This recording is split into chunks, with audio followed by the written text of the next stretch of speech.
안녕하세요. 강남 비상에듀와 W스터디에서 국어를 강의하고 있는 최준용입니다. 지금 이 수업이 3등급 이하 친구들을 위한 수업이라고 알고 있는데요. 이 수업 3등급 이하라. 한번 아시겠지만 대부분의 친구들이 국어 3등급이라는 등급은 사실 인정하는 친구들이 없어요, 별로. 3등급을 맞는 친구들은 대부분 자기가 2등급이나 뭐 아깝게 3등급이 나온 적은 있지만 대부분 자기 실력이 2등급 이상이라고 생각하고, 아니면 4등급 이하 친구들은 자기 자신들의 등급을 제대로 잘 알지를 못해요. 실력도 모르죠. 그래서 지금 오늘 남은 시간이 이제 130일이 남았는데, 수능까지 130일이 남았는데, 이 기간 동안 어떻게 해야 말 그대로 역전, 점수를 뒤집을 수 있는지, 그 부분에 대한 이야기를 오늘 이 설명회를 통해서, 그리고 어머님들과 학생들에게 한번 전달해주고 싶어서 이 자리에 섰습니다. 우선 제가 아까 말씀드린 것처럼 자신의 등급, 자신의 실력을 정확하게 모른다고 말씀을 드렸는데요. 이 부분이 굉장히 중요한 것 같아요. 수능이라는 게 사실은 60만 명, 65만 명 이런 친구들이 보는 시험이긴 하지만, 그래서 상대평가라고는 하지만, 사실 우리가 자신의 실력을 잘 알기 위해서는 자신의 점수가 그동안 어떤 변동이 있었는지를 알아야 되거든요.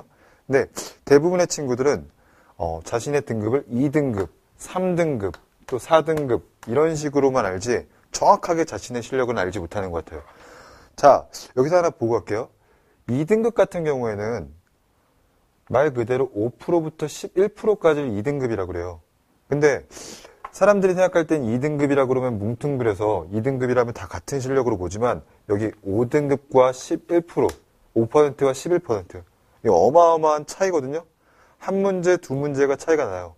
그러면 3등급, 저희가 이제부터 제가 초점을 두고 있는 3등급, 이 이하는 어떻게 되냐? 다시 말하면 12%부터 4등급, 몇 %죠? 예, 40%까지. 100명으로 치면, 반에서 한 학급의 학생이 100명이라고 치면 12등부터 40등까지가 3등급과 4등급이 됩니다. 물론 우리가 하나 고무적인 건 뭐냐면, 국어라는 과목의 특성상 이 130일을 어떻게 보내느냐에 따라서 여기 있던 40등 하던 친구가, 아니면 50등 하던 친구가 어디까지 1등을 할 수도 있고 2등을 할 수도 있는데, 중요한 건 이 130일을 어떻게 활용해야 되느냐 하는 겁니다. 국어는 수학이랑은 다르게 무엇을 공부해야 되느냐가 없어요. 뭐 EBS 교재를 공부해야 한다고는 하는데, 작년에도 경험을 해봐서 이제 선배들한테 듣고 알겠지만, EBS만 열심히 공부한다고 해서 좋은 성적이 나왔던 건 아니에요. 오히려 EBS만 열심히 공부한 친구들은, 지문만 달달 외웠던 친구들은 분명히 EBS에서 70% 넘게 나왔다고 하는데, 반영이 됐다고 하는데, 도대체 뭐가 반영된 건지 모르고 오히려 낮은 성적을 받게 됐죠. 그래서 저는 이 130일 동안, 물론 1년이라는 과정을 강의해야 되지만, 이 130일 동안 그것들 1년 동안 학생들 성적을 올리는 과정을 압축해갖고, 정말 압축해서 특별히 이 130일 동안 나의 성적을 3등급, 4등급, 5등급의 성적을 1등급이 아닌 1%로 만들 수 있는 강의를 진행하려고 합니다. 그래서 저는 총 남은 4개월을 달로 끊어봤어요. 7월, 8월, 9월, 10월. 수능을 볼 때까지 7월 중순, 7월 중순부터 8월 중순까지, 그리고 8월 중순부터 9월 중순까지, 9월 중순부터 10월 중순, 그리고 마지막 10월 중순부터 수능을 보기 전인 파이널까지 총 4단계로 구분을 해서요. 첫 번째 단계는 등급업을 위한 개념 익히기 단계로 강의를 진행할 것입니다. 자, 2단계에서는요, 개념을 익힐 거예요. 그러니까 지금 저는 재수생 애들과 고3 애들을 강의하면서 가장 안타까운 것 중에 하나가 공부를 띄엄띄엄 한다는 건데, 예를 들면 학생들이 공부를 할 때, 문학작품을 공부할 때 개념이 부족하다는 말을 굉장히 많이 해요. 근데 이 개념이라는 게, 만약에 어떤 시에서 대화체가 쓰였다라고 한다고 칩시다. 자, 이게 이제 A라는 시에서 대화체가 쓰였어요. 그러면 친구들이 공부를 할 때는, 여기서 선생님이 가르쳐줘요. 자, 이 시에서는 대화체가 쓰였다라고 해요. 근데 수능에 이 시가 나올까요? 이 시가 나올 확률은 극히 희박하죠. 그래서 이 시에서 대화체가 쓰였다라는 걸 달달 외운 친구들은 이 시가 안 나왔을 때 좋은 성적을 받을 수가 없어요. 다만 제가 강의하는 건 어떻게 하냐. 자, 여기 대화체가 무엇인지 가르쳐주죠.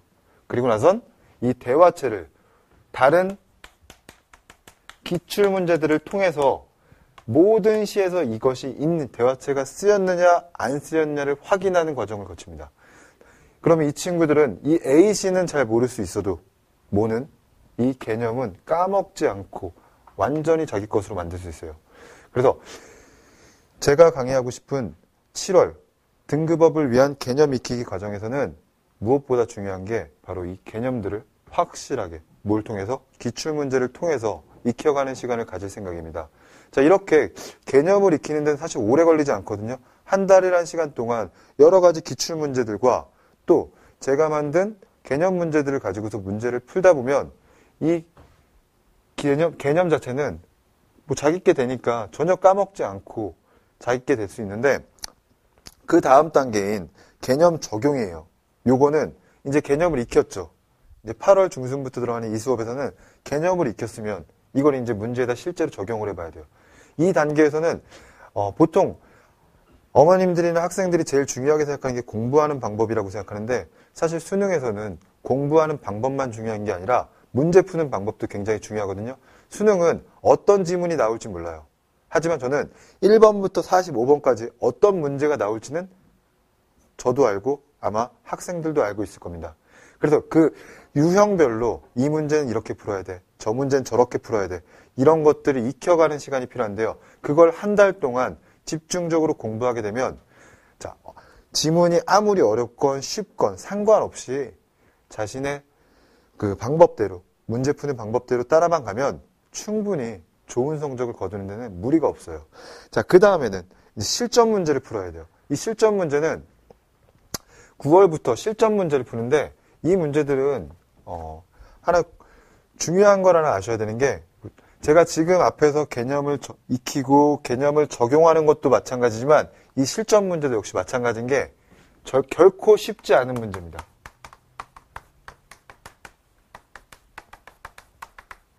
어려운 문제예요. 저는 이렇게 생각해요.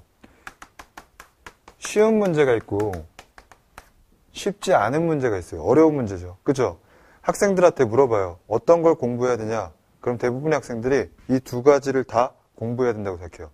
왜 그러냐라고 물어보면 쉬운 문제를 통해서 빨리 푸는 법, 푸는 방법을 익힌다고 하는데 거기서 가장 기본적으로 문제가 하나 발생해요. 왜? 쉬운 문제는 공부 안 해도 맞출 수 있어요. 하지만 쉽지 않은 문제, 어려운 문제는 공부해야만 맞춰요. 즉, 이 문제와 이 문제는 같은 문제가 아니에요. 물론 쉬운 문제를 통해서 얻을 수 있는 것도 있어요. 자신감은 얻을 수 있어요. 근데 우리 알잖아요. 우리 고3이에요. 우리 고3인데 우리가 쉬운 문제 풀었다고 해서 자신감을 얻을 수 있겠어요? 그리고 쉬운 문제만 풀었다고 해서 성적이 올라가겠어요? 그렇지 않아요. 그럼 어떻게 해야 되냐? 쉽지 않은 문제를 고민해서 풀고 이걸 통해서 실력을 향상시킬 수 있는가가 제일 중요해요. 쉬운 문제는 아무리 많이 풀어도 자신감은 생길 수 있겠지만 실력이 올라가는 일은 절대 없습니다. 왜? 국어 그렇게 만만한 과목이 아니에요. 쉬운 과목 아니에요. 지금 제가 가르치고 있는 학생들한테 물어봐도 그 친구들 국어 굉장히 어려워요. 왜 어렵냐라고 물어보면 쉽지 않은 문제, 이걸 해결하는 능력이 부족하기 때문이죠. 그래서 저는 9월부터 있는 실전 문제 풀이를 통해서 친구들이 이 어려운 문제, 쉽지 않은 문제, 지금까지 배웠잖아요. 개념을 익히고 개념을 적용하고 그 다음 단계, 이 쉽지 않은 문제 풀이를 통해서 실전에서 어떻게 자기가 갖고 있는 걸 최대한 적용시킬 수 있는지 그 부분에 대한 강의를 진행할 것입니다. 아마 이 정도 됐으면 친구들 생각에서는 이게 한 100일 정도의 과정이잖아요. 이 과정을 했으면 이제 국어에 대해서는 자신감이 생겼어요. 아, 국어 그래 한번 최쌤이 시키는 대로 해보니까 괜찮다, 된다. 근데 하나 수능 시험에서 어떻게 될까? 수능 시험에서도 내가 과연 저걸 떨지 않고 할 수 있을까? 이런 의문이 들게 마련이거든요. 그래서 실전에서, 진짜 실전, 말 그대로 지금까지 우리 모의고사 많이 봤잖아요. 그게 아니라 수능에서 최대한 덜 떨고 최대한 자기 실력을 발휘할 수 있게 하는 게 가장 중요한데요. 저는 이 과정을 통해서 고난도 실전 문제, 다시 말하면 제가 파이널 문제를 만들어서 그 부분에 대한 진짜 어려운 문제들 만들 거예요. 작년에도 해봤고 재작년에도 했었고 지금까지 몇 년 동안 했는데 이걸 학생들이 가장 좋아해요. 왜? 비록 문제를 틀릴 수 있지만 얻는 게 있잖아요. 우리 문제 풀어서 얻는 게 있어야 되는데 문제 풀어서 맞으면 좋고 틀린 거는 오답해서 뭐 잘 모르잖아요. 근데 그게 아니라 하나하나 다 배워가고 그런 과정을 지난 다음에 제가 만든 실전 문제, 파이널 문제를 통해서 진짜 어려운 문제거든요. 이 문제들을 통해서 굉장히 꽈나요. 굉장히 꼬고 굉장히 어지럽게 해놔요. 하지만 절대 수능 유형에서 벗어나진 않아요. 이런 문제들을 통해서 진짜 어려운 수능 문제, 시험장에서 진짜 어려운 문제를 만들어도 뭐야 이거 최쌤이 만든 것보다 쉽잖아. 그렇게 풀 수 있게 만들 예정입니다. 자, 3등급, 4등급, 5등급. 예, 맞아요. 근데 저는 3등급, 4등급, 5등급이라는 게 실제로는 여러분 꼬리표처럼 붙어 다니지만 이런 생각도 들어요. 여러분들 아직 수능 안 봤잖아요. 수능 안 봤는데 어떻게 자기가 3등급, 4등급, 5등급이겠어요? 이건 모의고사 보고서 우리가 결정된 거지 모의고사 성적일 뿐이지 아직 수능 성적 아니에요. 자, 여러분들이 지금 130일 이 남은 기간 동안 자신의 성적이 5등급이었던 친구들, 4등급이었던 친구들, 3등급이었던 친구들이 1등급이 되고 만점이 된다면 그건 기적일까요? 저는 기적이 아니라고 봅니다. 그건 노력이지 기적의 결과는 아닌 것 같아요. 저는 여러분들과 함께 기적을 만들 생각은 없습니다. 그건 요행을 바라는 거고 노력을 하지 않고 단지 로또처럼 뭔가 이루어지길 바라는 건데 그게 아니라 저는 여러분이 노력한 만큼 그 결과에서 한 등급 더 높게, 한 단계 더 높게, 1점 더 높게 만들어주기 위해서 최선을 다해서 강의를 진행하겠습니다. 여기까지 하겠습니다. 감사합니다.